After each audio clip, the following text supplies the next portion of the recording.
So ఇప్పుడు next ఎన్నికలు తమిళనాడులో జరగబోతున్నాయి కాబట్టి తమిళనాడులో పవన్ కళ్యాణ్ ఎలా ఉపయోగించుకోవాలనేది వాళ్ళకు ఉంది కాబట్టి అడిగినప్పుడు ఇమ్మీడియట్గా అపాయింట్ ఇచ్చారు. అయితే పవన్ కళ్యాణ్ పోవడం ఉద్దేశం ఏంటి అంటే, ఎప్పుడు కానీ ఢిల్లీకి వెళ్ళి మంత్రులు వెళ్ళినప్పుడు రెండు రకాలు ఉంటాయండి. బయటికి చెప్పేది ఒకటి, చెప్పంది ఒకటి. సో బయటికి ఏం చెప్తున్నాడు పవన్ కళ్యాణ్ అంటే, పిఠాపురం రైల్వే లైన్లో పిఠాపురం అభివృద్ధి గురించి అడగడానికి వెళ్ళాను, ఫండ్స్ కేటాయించమని బడ్జెట్లో, అట్లాగే ఆంధ్రాకి ఫండ్స్ ఎక్కువ కేటాయించమని కూడా అడగడానికి వెళ్ళానని చెప్తున్నాడు. అయితే దీంట్లో ఇంకొకటి ఏంటంటే, ఇప్పుడు 4 రాజ్యసభ సీట్లు ఖాళీ అవ్వబోతున్నాయి ఆంధ్రప్రదేశ్లో. ఈ 4లో 2 బీజేపీ, 2 తెలుగుదేశం అని ఒక పుకారు వినిపిస్తుంది.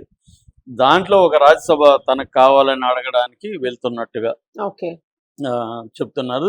ఎవరికి రాజ్యసభ అంటే లింగంనేని రమేష్కి. లింగంనేని రమేష్ బిజినెస్ మ్యాన్, ఆయన పవన్ కళ్యాణ్కి చాలా ఆప్తుడు. అది ఒక వినిపిస్తుంది. రెండోది మంత్రివర్గ విస్తరణ కూడా జరగబోతుంది. ఆంధ్రప్రదేశ్కి ఒక మంత్రి ఇచ్చే అవకాశం అయితే కనిపిస్తుంది. సో ఆ మంత్రి పదవి ఆల్రెడీ చంద్రబాబు పురంధరేశ్వరికి ఇప్పించాలని ప్లాన్ చేస్తున్నట్టుగా చెప్తున్నారు. సో పవన్ కళ్యాణ్ ఏమో నాకు ఒక మంత్రి పదవి ఇవ్వండి, మా అన్నకి ఇవ్వండి అని అడగడానికి వెళ్ళినట్టు చెప్తున్నారు. కొంతమంది ఏమో లేదు, నాగబాబు కాదు, బాలశౌరి, ఆయన వల్లభనేని బాలశౌరి అని మచిలీపట్నం ఎంపీ ఉన్నాడు, ఆయనకి ఇప్పించడంలో ప్లాన్ చేస్తున్నాడు. ఎందుకంటే ఇప్పుడు నాగబాబుకి ఇవ్వాలంటే నాగబాబు ఆల్రెడీ ఇక్కడ ఎమ్మెల్సీ రిజైన్ చేసి రాజ్యసభకి వెళ్ళాలి. ఇక్కడ ఈయనకి ఎమ్మెల్సీ ఉంది, ఎమ్మెల్సీ రిజైన్ చేసి మళ్ళీ రాజ్యసభ తీసుకొని అప్పుడు మంత్రి అవ్వాలి. కాబట్టి నాకు తెలిసి నాగబాబుకి ఆయన మంత్రి పదవి అడిగే ఉండదు. బాలశౌరికి అడగచ్చు. బాలశౌరి ఆల్రెడీ ఎంపీ కాబట్టి బాలశౌరికి మంత్రిగా ఉంటే తన జనసేనకు ఒక కేంద్ర మంత్రి ఉన్నట్టు ఉంటుంది. సో సంబంధాలు కూడా మెరుగవుతాయి.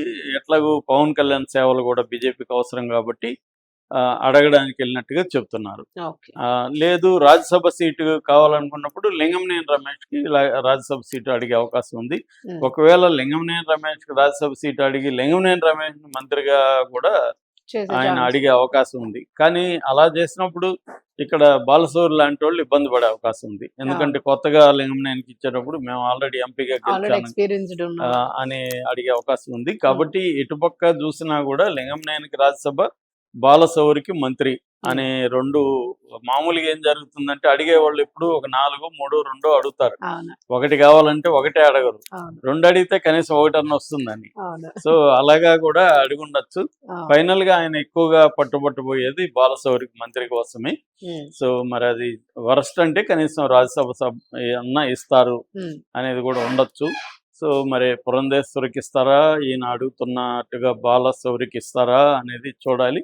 ఏదేమైనా పవన్ కళ్యాణ్కి గతంలో కొంత తగ్గుతుంది, కానీ ఎలక్షన్లప్పుడు మళ్ళీ వాళ్ళు ఇంపార్టెన్స్ అయితే ఇస్తారు. ఎందుకంటే ఇతని సేవల్ని ఇక్కడ వాడుకుంటారు. ఈవెన్ వెస్ట్ బెంగాల్ కూడా పవన్ కళ్యాణ్ తీసుకుపోతారు. ఆ మధ్య కూడా మహారాష్ట్రకు తీసుకెళ్లారు. సో ఈ సినిమా యాక్టర్ అంటే ఇవాళ అందరికి తెలుసు, క్రేజ్ ఉంటది కాబట్టి. అట్లాగే తెలుగు వాళ్ళు, తమిళనాడు అయితే అందరికి తెలుసు. పైగా తెలుగు వాళ్ళు చాలా పాపులేషన్, చాలా నియోజకవర్గాల్లో గణనీయంగా తెలుగు పాపులేషన్ తమిళనాడులో ఉంటది కాబట్టి. సో కోయంబత్తూరు ఏరియా కానీ, ఇటు ఈ చిత్తూరు బార్డర్ కానీ, ఇటు పక్కంతా కూడా తమిళ చెంగల్పట్టు, తిరుత్తని, తిరువల్లూరు ఏరియా అంతా ఉంటారు. అట్లాగే ఇంటీరియర్స్ లో కూడా తెలుగు నుంచి సెటిల్ అయిన మూలాలు ఉన్న వాళ్ళు ఉంటారు. తొండనాడు అంతా కూడా తెలుగు పాపులేషన్ ఉంటుంది. సో అక్కడంతా కూడా ఈసారి పవన్ కళ్యాణ్ సేవలను వాడుకోవాలి. ఎందుకంటే తమిళనాడుని చాలా ప్రెస్టీజియస్ గా తీసుకున్నారు, దాన్ని బ్రేక్ చేయలేకపోతున్నారు. ఎట్లాగైనా ఈసారి తమిళనాడుని బ్రేక్ చేయాలనేది బీజేపీ ప్లాన్ కనబడుతుంది. అందుకని పవన్ కళ్యాణ్ గట్టిగా కూడా అడిగే అవకాశం అయితే కనిపిస్తుంది.